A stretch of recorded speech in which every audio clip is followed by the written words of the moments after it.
I'm here in the garden at St. Stephen's Catholic Church in Portland, Oregon, and today is the 7th day in our Novena to St. Philomena, Virgin and Martyr. We continue with the book St. Philomena the Wonder Worker by Father Paul O'Sullivan, O.P., originally published in 1925 and currently reprinted by Tan Books. Now, I'm not reading you the whole book, just portions of it. And this chapter 6 is on the Curé of Ars and Saint Philomena. Now, the feast of Saint John Vianney, the Curé of Ars, has been this week. On the old calendar, it was yesterday, and on the new calendar, it was on the 4th, which was actually the day of his death. Well, let's take a look here at the Curé of Ars and Saint Philomena. Now, the Curé of Ars, St. John Vianney, when he was Father Vianney, or Abbé Vianney, before he was a curé, before he was a pastor, he was in Écueilly, and he met Miss Pauline Jaricot, who was then 17 years old, and a lovely young lady in good health. And it is then that together they spoke about Saint Philomena, who had recently been discovered at that point, 15 years before. But this is before Pauline Jaricot went, before she got sick and before she received her cure. So now let's catch up with things. And on her return to France from Mugnano, many years later now, Pauline Jaricot went to visit her dear friend, the Venerable Curé of Ars, to whom she recounted the whole history of her miraculous cure. The holy priest, while listening to her with rapt attention, felt a burning love for the little saint kindle in his heart. Intense was his joy when Pauline offered him a part of the precious relics which she had brought with her. Well, a chapter was immediately erected in his church in honor of the Virgin Martyr, where the relic was duly placed. Now, in the little church of St. Sixtus in the town of Ars, it's just a little church, and what St. John Vianney did is he built these little side chapels off the side of the church. So it would be as though we would punch out walls and build little rooms off the side of the church. And these little side altars to the Immaculate Conception or to Saint Philomena are just really big enough for the priest to say a private mass and maybe 2 other people to attend. They're very, very small and really wonderful, for a priest on pilgrimage or, pilgrims who are just wanting their own little mass.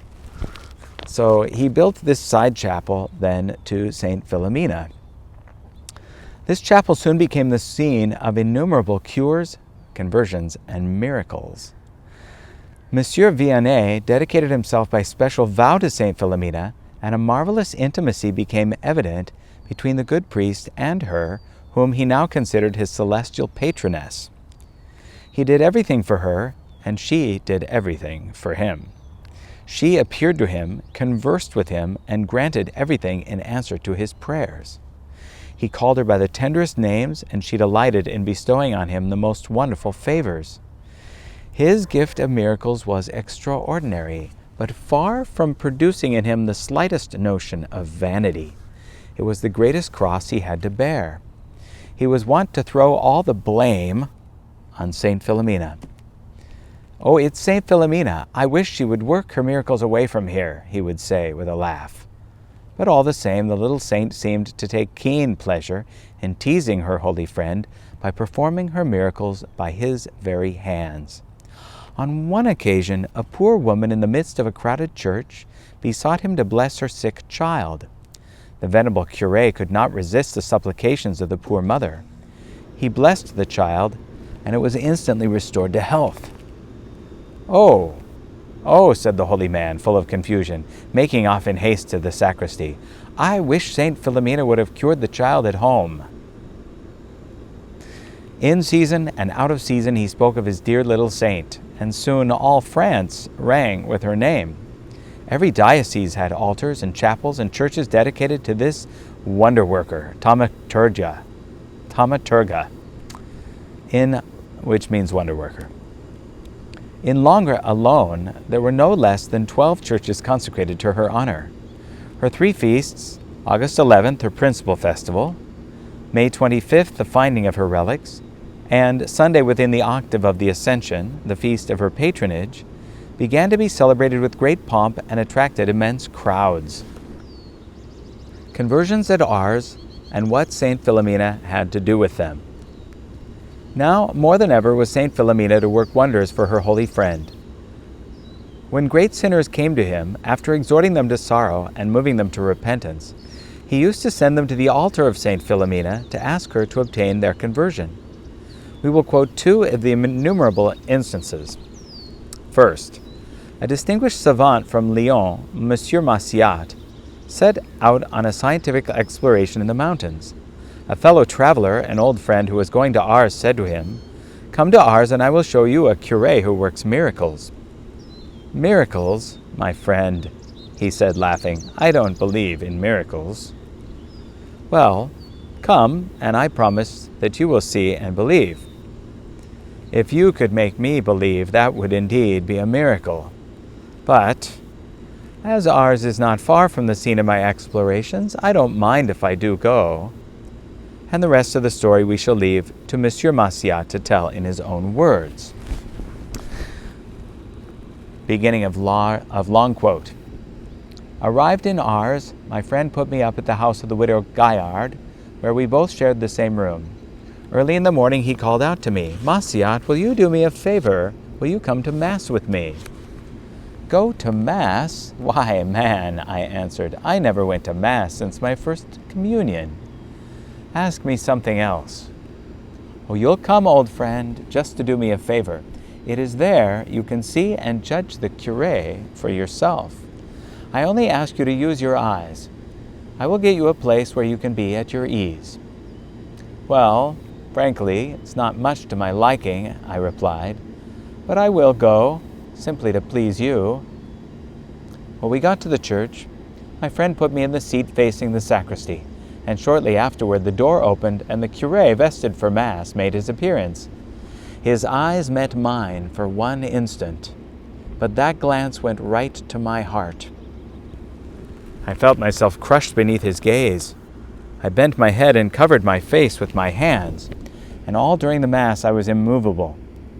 When it ended, I attempted to lift my head, and I got up to leave the church. And just as I passed the sacristy door, I heard the words, 'Get out, all of you, all out!' And a long bony hand rested on my arm, and I felt myself drawn irresistibly into the sacristy as by an invisible force. The door closed on me. I felt myself again beneath that gaze that seemed to crush me. I blurted out a few confused words. 'Reverend Father, I have a burden on my shoulders that weighs me down.'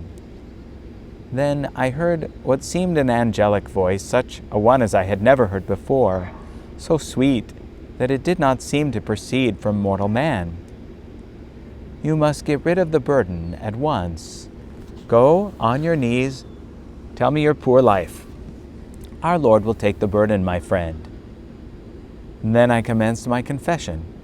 It was the story of all my life since my first communion, and little by little I felt relieved, and then consoled, and finally completely at rest. When I had finished, the saintly priest added, 'Come back tomorrow, but now you will go to the altar of St. Philomena and tell her to ask of God your conversion.' I did not weep in the sacristy, but I confess that I wept abundantly at the altar of St. Philomena." End of long quote. Well, this conversion was one of the most striking that occurred at Ars. Monsieur Massiat lived thenceforth a most fervent life, which was crowned by a most happy death. Now the following is the account given by a religious of his own conversion. This is the second account. Beginning of long quote. "Though reared by a Catholic mother, I soon became a dissolute young vagabond, and after a short absence from home, contracted scandalous vices. My father paid little or no attention to my conduct, but my behavior well nigh broke my mother's heart. Taking offense at a few words of correction, I resolved to become a soldier. where I foresaw that I could thus better enjoy my liberty. Before I joined my regiment, my mother begged me, with tears in her eyes, as a last proof of love, to go with her to ours. I laughed outright in her face and scoffed at the idea of going to confession. She begged me, at least, to go to ours, even if I did not confess. Her tears and supplications overcame me, and I consented to go, though in anything but a pleasant frame of mind. But again, temptation awaited me, for on my arrival I met two of my companions who sneered at the idea of the Curé's influence. For no other reason than to please my mother, I went to the church where Monsieur Vianney was teaching catechism to the children. His appearance struck me forcibly, and as his eyes met mine, they seemed to see into the depths of my soul. I began to believe, what I had heard already, that the Curé saw what passed in the consciences of those who approached him. Yet, so frail is human nature, that on meeting my friends after the lesson, my companions and I enjoyed ourselves making jokes at the expense of the venerable priest. Once more, my mother induced me to go to church, but I was scarcely there than I wished to leave. What was my amazement when, at that precise moment, the door of the sacristy opened and the Curé came straight toward me, making a sign to follow him, which I did without knowing what I was about. I fell on my knees and I wept, and seeing me moved, the holy priest bade me go to the altar of Saint Philomena and say 5 Our Fathers and 5 Hail Marys. I went. It was the hour of grace. Something strange happened to me which I cannot explain. My heart began to beat with such violence that I was thoroughly frightened. I did not know how long I remained there. I lost all idea of time.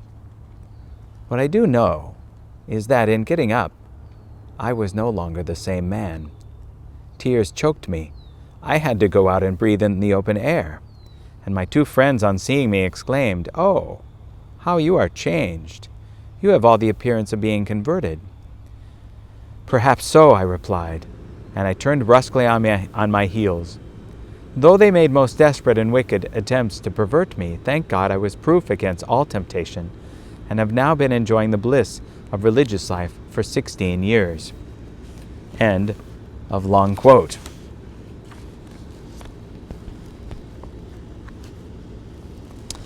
Well, countless miracles, cures, and conversions were the rule, and we will stop there, and we'll continue tomorrow with, where will we go tomorrow? Tomorrow is the 8th day in our Novena, so I suppose tomorrow we need to get to the story of Saint Philomena herself.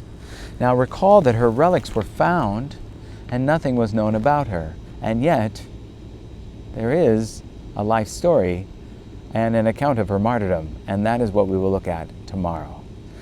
Well, now it's time to pray our Novena prayer, and you can click on a link in the description below the video to pray along with me on another video, and another link to print out the Novena prayer. Well, join me tomorrow for day 8 in our Novena to St. Philomena here at St. Stephen's in this beautiful garden, and don't miss a day of prayer with us.